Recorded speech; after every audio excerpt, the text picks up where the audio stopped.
Karzahni is one of those Bionicle characters with presence. He only appeared in a set as his mutated underwater version, but thanks to Samar from the Bionicle World Book, we actually know what he looked like before he drank a little too much of that swamp water. We really missed out by not getting a set of this version, so today, I'm reimagining Karzahni and bringing him to life with a custom build.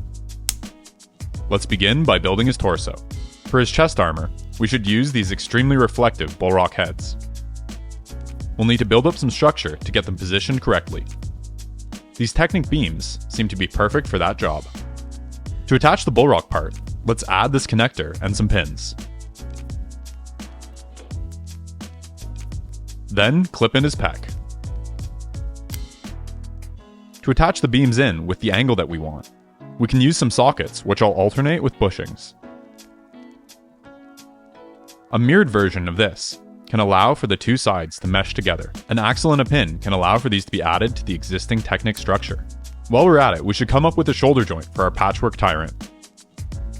For that, I'll use some connectors, which will allow for this ball on a beam to be attached. That gets a ball joint in the right place, but isn't secure enough to hold the beam in the right spot. To lock it in, let's employ this little assembly here, which I'll add some Technic panel armor to while we're at it.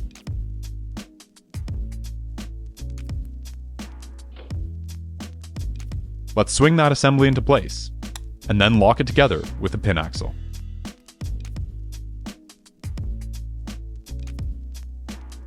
Now that the shoulder joint is fully supported, we can build up a spine to attach the two sides together. For that, we can use this long axle and 4 ball joints.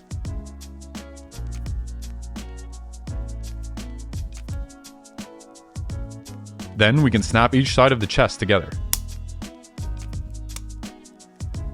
For some detail in the middle of his chest, I have this hexagon. I like how this gear rack looks together with it. Attaching them together requires a rounded plate, this slope, and some more parts with bar holes through them.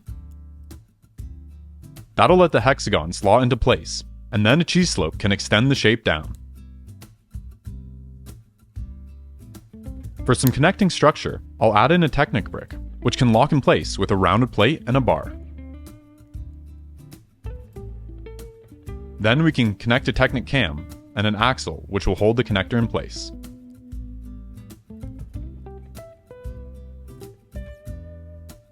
Now that connector can slide into the main torso axle. Next up, let's beef up Karzahni's neck with a few Technic connectors and these fancy new panel parts.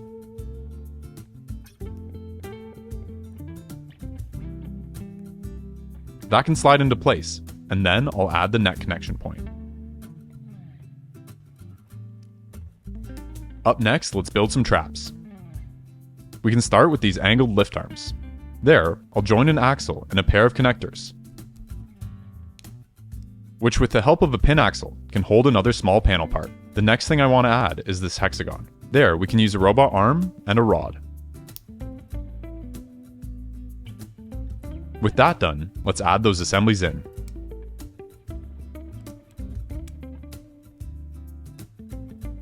I want to continue the shaping down with his armor add-on part.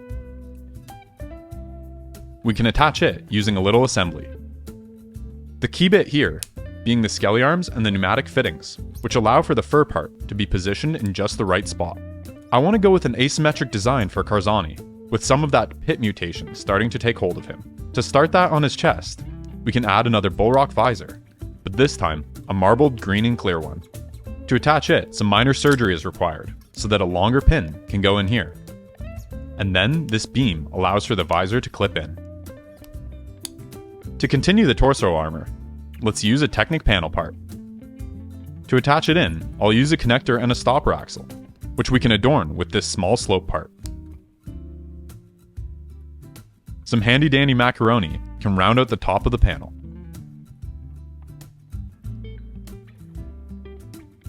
Let's go ahead and fill Karzahni's belly with that delicious pasta.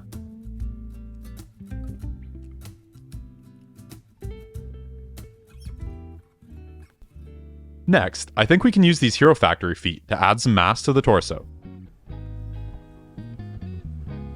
Since the sockets aren't symmetrical here, I'll have to come up with 2 different connector-based assemblies if we want the feet parts to attach at the same spot on both sides.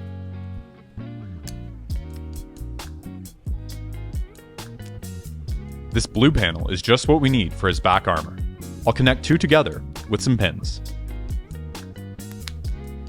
Afterwards, to get a centralized attachment point, I'll use a pair of connectors and an axle. I've been really liking these Technic panels recently, for building up complex shapes that still maintain a nice consistent look. A bullrock eye part can cap off the top of this panel, and then we can add a second assembly to the other side. Now that that's complete, we can attach it into Karzahni's back. That's done a lot to add some needed bulk to our build. A bit more mass in the traps is probably a good idea too while we're at it. To these black blades, let's attach in a bunch of connectors. Those assemblies can connect into his shoulders and swing into place.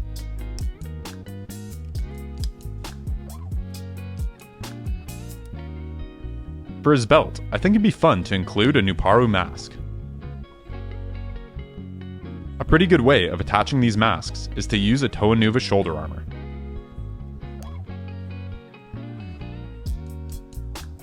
For the structure of his waist, let's use this Harry Potter glasses part. While threading on this axle, I'll add a ball on a beam and lock it in place with a lift arm and another axle. Another lift arm can go here, and I'll attach two more Technic bits. Then it's just a matter of mirroring things over to the other side.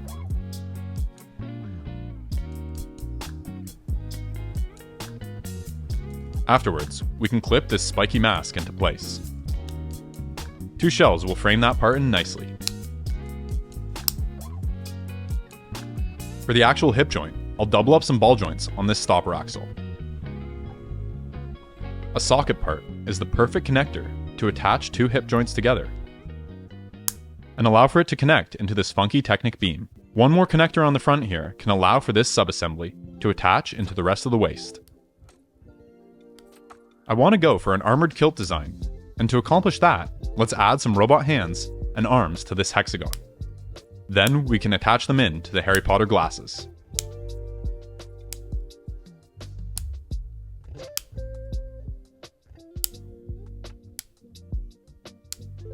For another layer, we can use some more hexagons and skelly arms.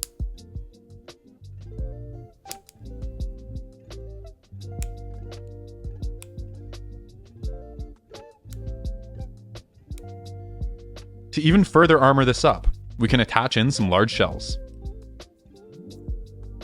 with a ball joint and a robot hand. Let's complete the torso by connecting the two halves together.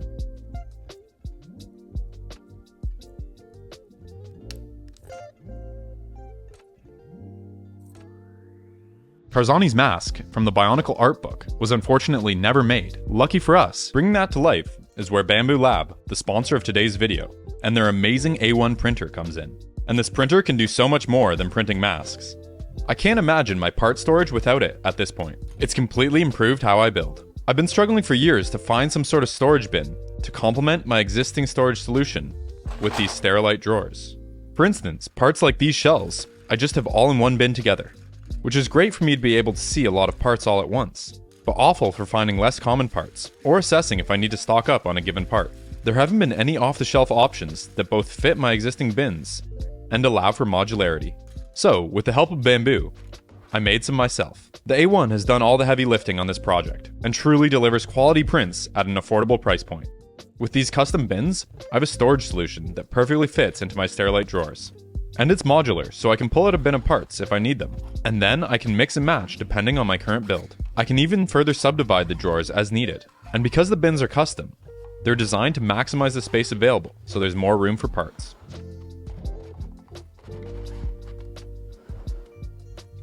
The A1 packs in some awesome features, which make it super beginner friendly. It has full auto calibration, which means that out of the box, you don't have to fiddle around with the printer. It just works. I've uploaded a complete collection of storage bins to MakerWorld. There's a link in the description if you want to check them out. And while you're there, you can check out the thousands of other models available. Having the A1 combo around has also helped solve random problems. For instance, I have this wall of parts, but the light switch for my room is actually hidden behind some of them. To address that, I went ahead and designed some little clips that connect into my drawers. This lets me turn on the lights by instead pushing in the drawers. 3D printing and the A1 have become my go-to option for robust solutions to real problems that we face every day as builders. It's the ideal printer to add to your workflow if you want to improve your part storage and your life in general. And right now, Bamboo is running a huge end-of-year sale with great deals on their 3D printers. Don't miss out on Bamboo Lab's most exciting deals of the year. From now until January 3rd, explore amazing offers on their campaign page. Click the link in my description or scan the QR code on screen to see all Bamboo has to offer. Thanks, Bamboo. And here's the finished print for Karzahni's mask. Rothanak designed this awesome version for me. I'll have a link to his print file in the description. Thanks to the AMS light, we can actually print this out multicolored, with each mask segment in the correct color. I love the asymmetry of the mask, and I want to continue that into his eyes underneath it. For the mutated one, let's use this Baraki eye. Then, we can steal a bandana from Ninja Han Solo here.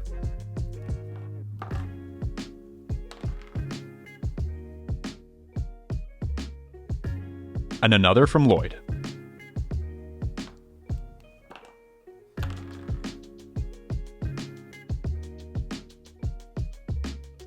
I think this captures the mutated look pretty well.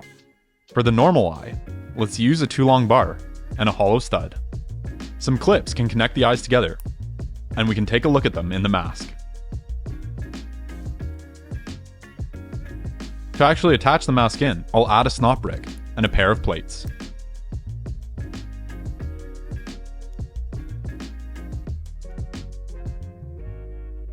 I have an old school Exoforce light brick here, which we can add a fiber optic cable to, and then plug the cable into the back side of his mutated eye. And just like that, we have a light up eye. Next up, we need to build Karzahni's iconic horns. I'll start them off with this part, which a robot hand, rod end, and spike can turn into a sufficiently evil horn. Let's connect two of them together with this elbow joint. We'll need to invest in some infrastructure over on the head in order to have a spot to attach in the horns. I'll make sure that this is strong by locking things together with a rod and some rounded plates. Then it's time for a burnt hot dog so that we can get the horns angled just right. Let's see how that looks with the mask installed. One other thing that artwork of Karzahni had was some random metal spikes sticking out the back of his head. To recreate that here, I have this Clicket's hair clip, which fits the look I'm going for pretty well, and has the added benefit of keeping Karzahni's luscious locks in place. For support, I'll add some clips to this bar.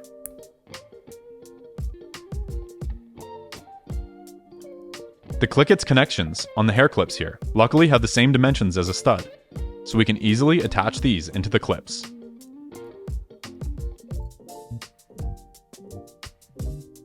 With those in place, we can add them into Karzahni's head, and then turn our attention to the aforementioned luscious locks. Here, I'm using this cool Ninjago energy part. To attach it, we can use a staff hilt, lift arm, and a T-bar.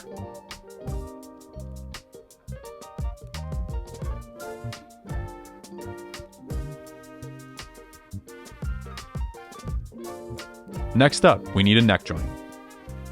For that, a bunch of rounded plates and an axle connector can facilitate a connection point for this ball joint. Let's reinstall that fiber optic cable to complete Karzahni's head. This build is going to be huge, so I'll need some really stable feet if I want to have any chance of it standing up. I find that using a rubber part, like these tires, adds a lot of friction to any foot and makes the finished build a lot more stable. Here, I'm going to build up some Technic scaffolding for these tires to connect into.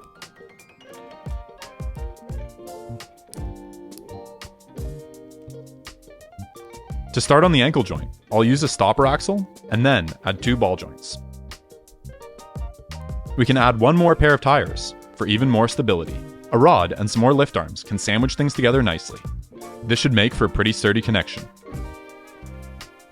To continue the ankle joint, we need to double up some sockets in order to construct a strong joint while still allowing for rotation about all three axes. I just stocked up on some more of these sockets because doing builds like this tend to drain my supply of them pretty quickly.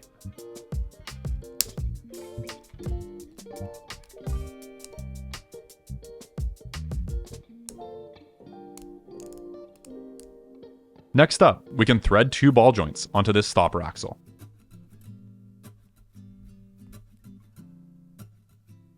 Then let's snap it in. This should make for a strong but flexible ankle joint. With all that functional stuff complete, we need to make it look good. I'll start that process by decorating these Ninjago shells with some tiles. For this second one, I'll build up a little assembly of rounded plates, bars, and robot arms.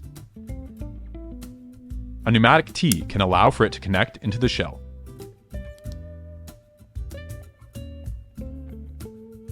To attach that in, all we need to do is add in a robot hand and swing it into place.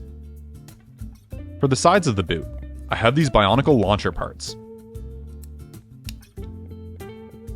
I need to use these 90-degree fittings to connect them in at the right angle.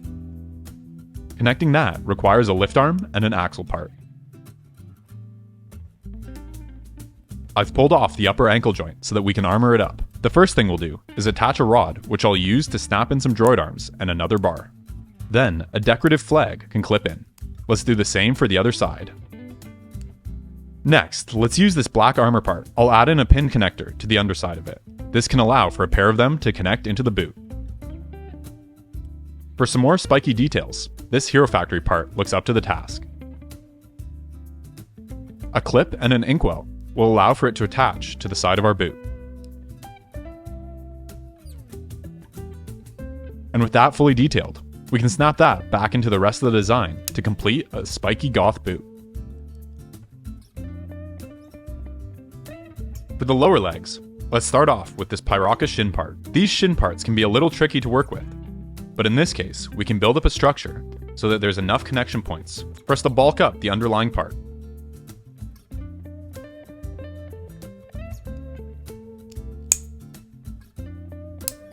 Let's add a good old hexagon to the front of the shin here. It actually matches up with the shaping here surprisingly well. I'm so glad these hexagon parts are still in production from LEGO. These blue ones came out on a LEGO bird set, but every time I see a new color, I always stock up on Pick-a-Brick. For some bulk on the calves, we can use these Ninjago dragon head parts. Next, for the side of the leg, I'll connect in a small Technic panel, and then this feather part.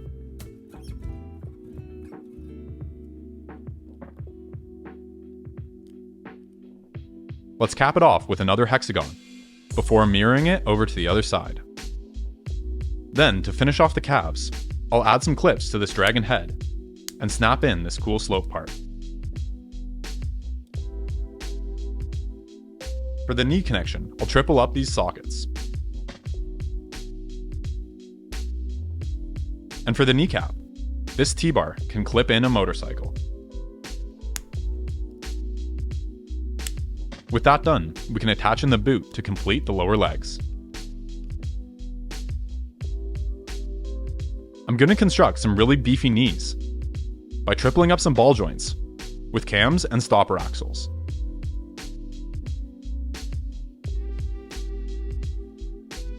Next, we need to triple up sockets and snap that in.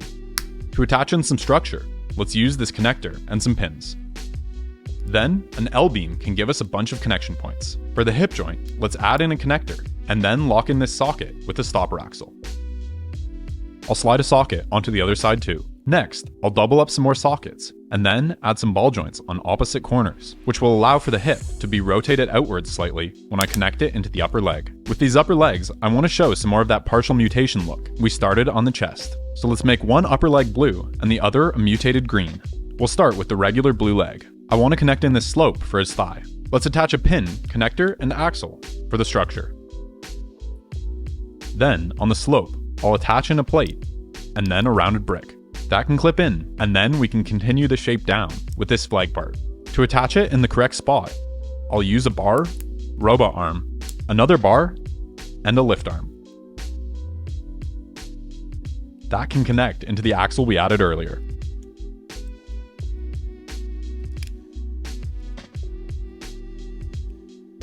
Finally, we can lock it together with our other L-beam. On the back, I'll attach in a bullrock visor and some pins so we can add this last panel.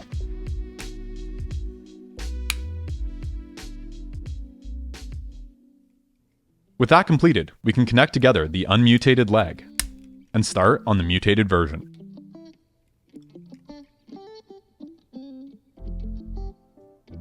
Here, we'll begin with the same internal structure as the other leg, so that it's the same length. This Elec head is perfect for the mutated aesthetic we're going for. It can connect in with some axles and some lift arms.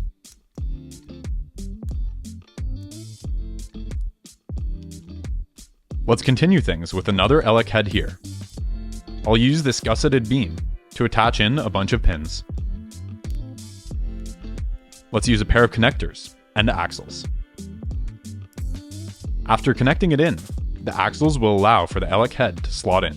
This weird marbled green color really only comes in that one set, so I'll keep using his parts with these rubber spines. We can attach them in by adding a few connectors to the leg.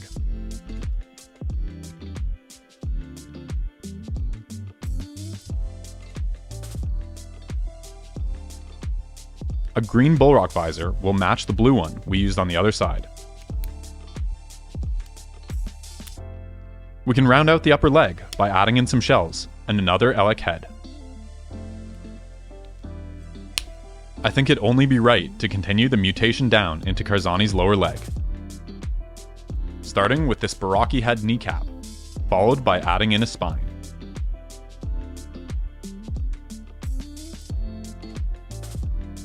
To attach the free end, I'll build up this hexagon with some half pins and a small beam. Let's attach the two leg halves together to complete Karzahni's legs. Up next, we need a weapon worthy of a guy who'd name a whole island after himself. I think in this case, a trident might do the trick. These blade parts should be just the right thing for the outer forks.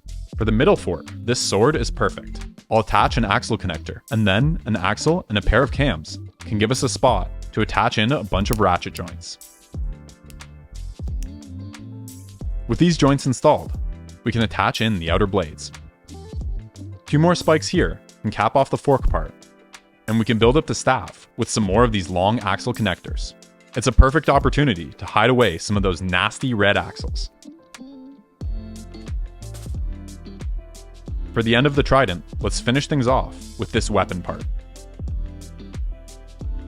With that complete, we need some way for Karzahni to hold his weapon, so it's time to build up some hands. To begin, we can use this bar plate, then connect in some robot hands. After, I'll install some ratchet joints. Next, these rod ends make for a weak but good looking connection. And who could forget some fearsome claws to complete his fingers? I'll connect that into a socket with a T-bar here, which is not the most secure of connections. Adding in some lift arms like this should secure things properly. For his thumb, a double clip and a spike, capped off by this slope. Then we can add a second lift arm here. On the back side, let's add some spikes, and then, for even more spikes, a jumper and a round plate can allow for us to attach in this Hero Factory add-on. And that wraps up the hands. I want to continue the spiky look into his lower arms, like they're some sort of gloves. 2 of these Toa Nika shoulder armor parts could combine into an interesting shape. To attach them into the bone, I'll pin in this connector. Then, 2 pin axles will facilitate the connection of the armor parts. To fill in this gap in his wrist, let's shove a tire over the ball joint. Then, we can temporarily remove the armor bits and add in some half pins. Then, a rounded plate will allow for a spike and a hexagon to attach in. Now I promised that these would be spiky, so let's add in a ton of barbs.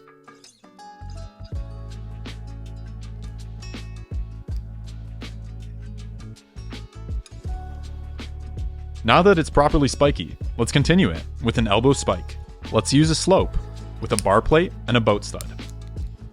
Then a robot hand can clip it in.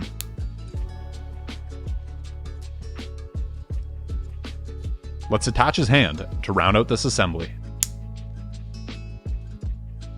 For the upper arms, I want to again make one normal and the other mutated. For the normal one, let's build up some internal structure around this stopper axle. For the shoulder armor, I'll use one more bullrock visor. Then, for the elbow joint, we can begin with some Technic bricks and a pin axle. To further connect them together, I'll use some slopes. To that, let's use an axle to attach in a ball joint for the elbow. On the side, I'll connect some cams. A few more spikes can attach into them. Next, let's add in this spike part.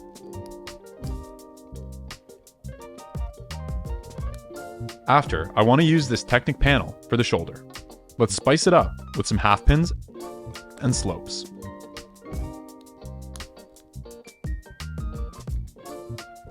Then, I'll add a little connector so that we can attach it into the arms.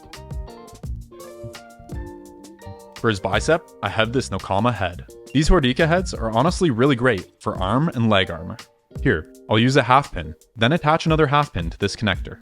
After adding that in, we can lock things together with a bar. Then this lift arm is the last piece we need in order to attach this into his arm.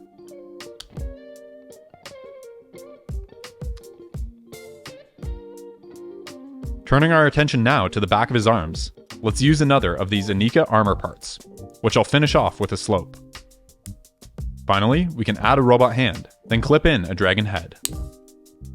Now with that complete, we can attach together his arm halves and move on to the mutated arm.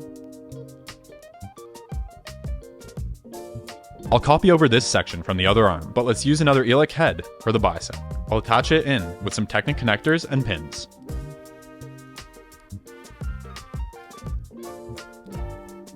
Around the shoulder joint, I want to use these spikes for an appropriately mutated design. And while we're at it, we might as well add in another spike. We can connect in the other side with a stopper axle. Let's build up some internal structure with these Technic bits. This all works to give us a spot to connect in even more spikes. Then we can attach together the two sub-assemblies we've constructed and further armor this with a large shell. To make it even a little more spiky, let's build up some green details.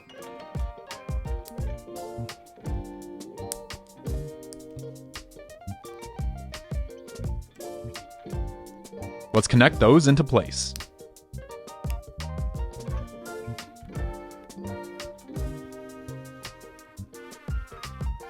To cover the back of his arm, I'll use a Technic brick and this connector to hold a rod and the ball joint. Then this shell can snap into place, and we can complete our mutated arm.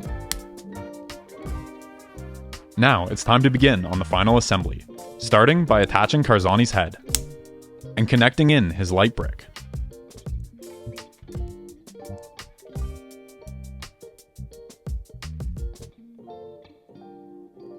Next, let's attach his arms. Then, let's snap in the legs. Finally, he can grab his trusty trident, and it's time for the beauty shots.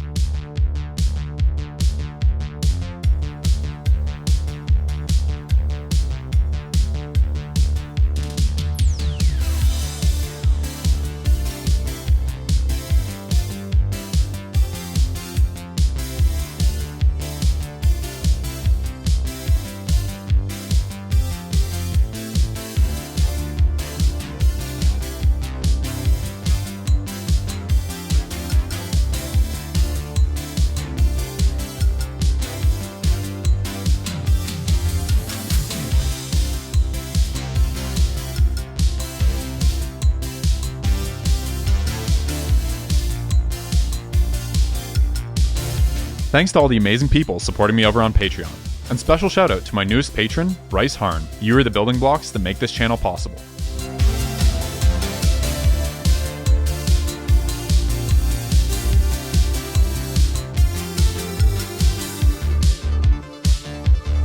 If you like this video, YouTube thinks you'll enjoy this one too. Thanks for watching, and I'll see you in the next one. But until then, happy building.